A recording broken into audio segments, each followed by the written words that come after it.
I'm going to be walking you through the steps of depolarization and muscle contraction in the heart. So to begin with, we're going to draw a diagram of the heart. This is our little potato. The heart is split into 4 different sections, being the right atria, right ventricle, left atria, and your left ventricle. We have veins in our heart that bring blood into the heart, which I will be drawing in blue today. We have our superior vena cava, inferior vena cava, and our other one is our pulmonary vein. Our arteries will be drawn in red today.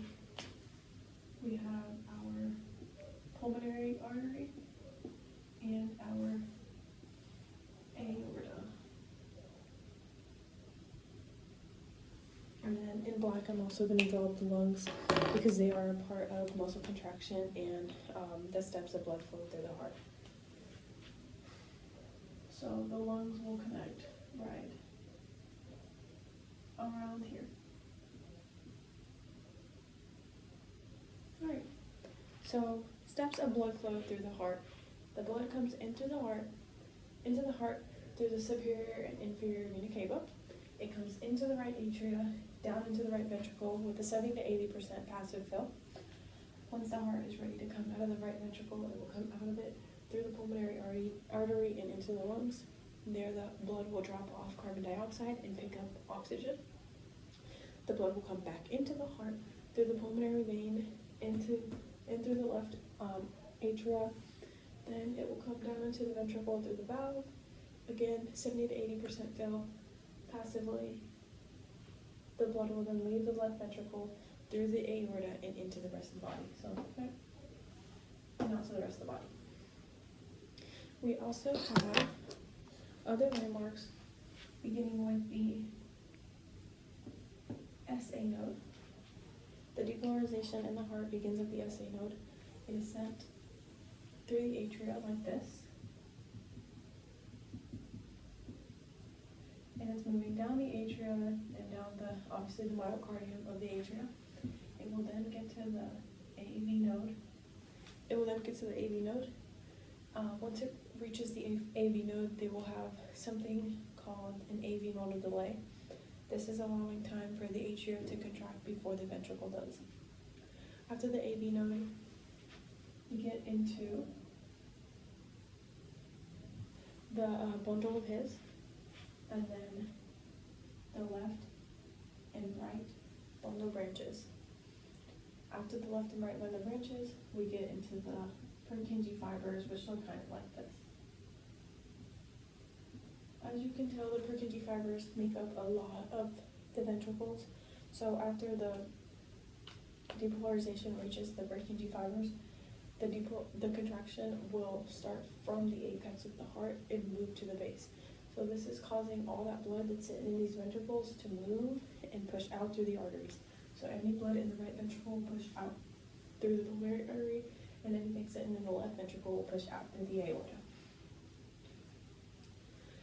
After that, we have the excitation-contraction coupling, which we like to show through our Weil diagram.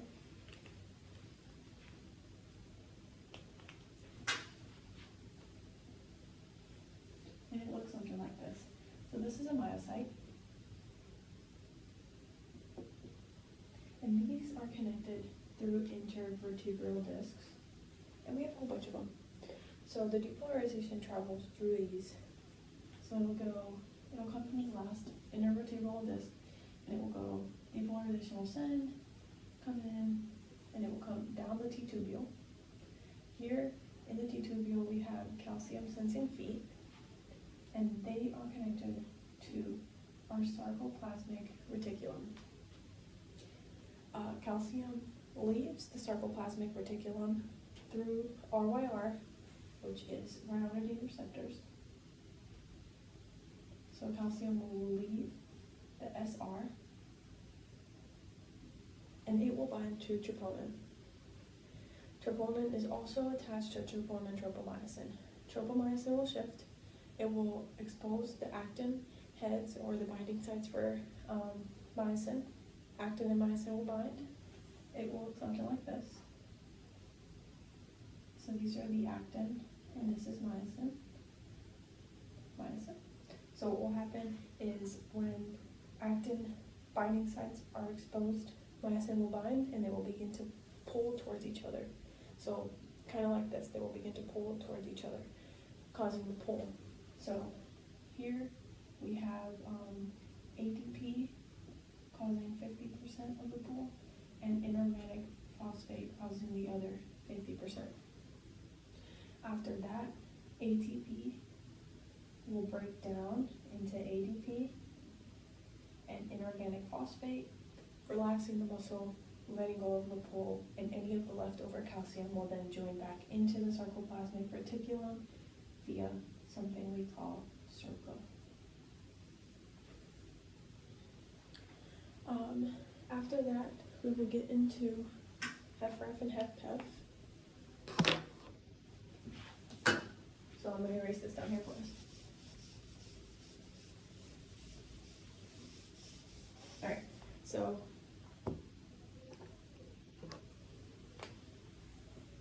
HFrEF.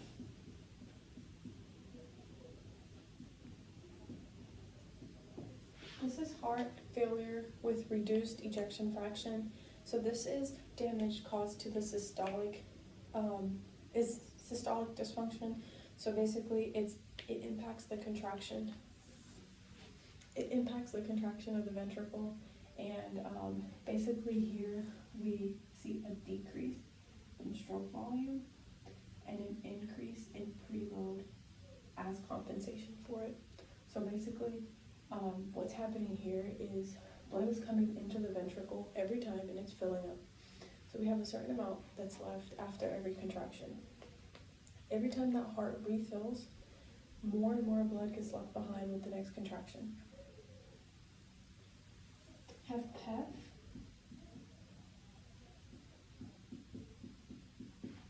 is heart failure with preserved ejection fraction. Basically both stroke volume and preload are affected here, and what we see here is more of an effect to the stiffness and the thickening of the ventricle itself. So there is no effect on how much blood is coming into the ventricle or anything, but there is an effect to what's coming into the ventricle. The ventricle is able to let out anything that's in it, but the problem is that not a lot of blood is coming into it. So there are ways that we can view HFrEF and HFpEF in the body through some imaging modalities. So to begin with, we can do it through an ECG, which is an electrocardiograph, and it looks like this. So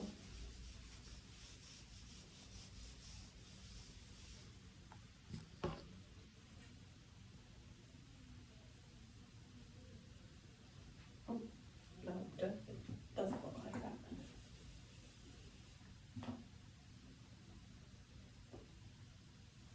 So we have a P wave, Q, R, S, and a T wave.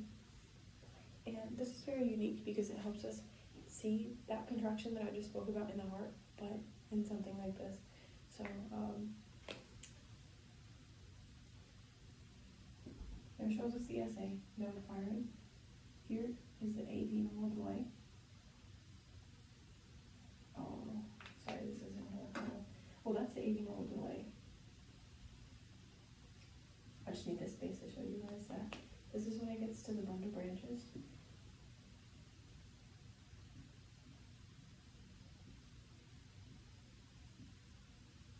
And this is the Purkinje fibers.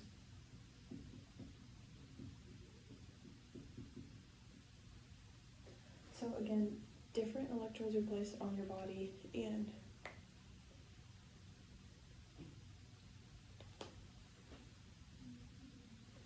so in HFrEF, we can see any changes caused to the Q part of the electrocardiograph, and this can signify maybe any damages after a heart attack or any other heart failure events. We can also see any irregular rhythms, and that can also show us maybe like a weak heart. So that will show us HFrEF. And then with HFpEF, specifically here in the P wave, we can see any atrial fibrillation.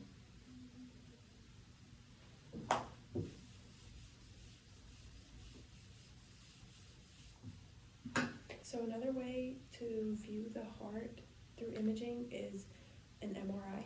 So an MRI allows us to see a full picture of the heart, and it's one of the most effective forms of imaging, being our gold standard.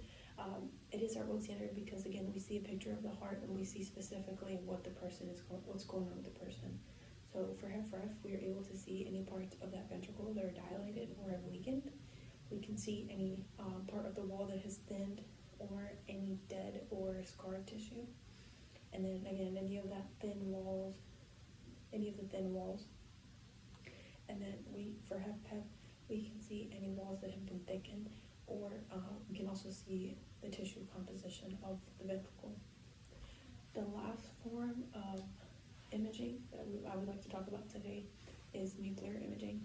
And there are two forms of nuclear imaging. There's the single photon and there's the PET scan. For both, it's pretty similar. We're able to see arteries and how their blood flow is through the body. We can also see, again, if there's any slowed blood flow, or if the artery looks fine here by the heart, but if it's lacking in some other places. Thank you.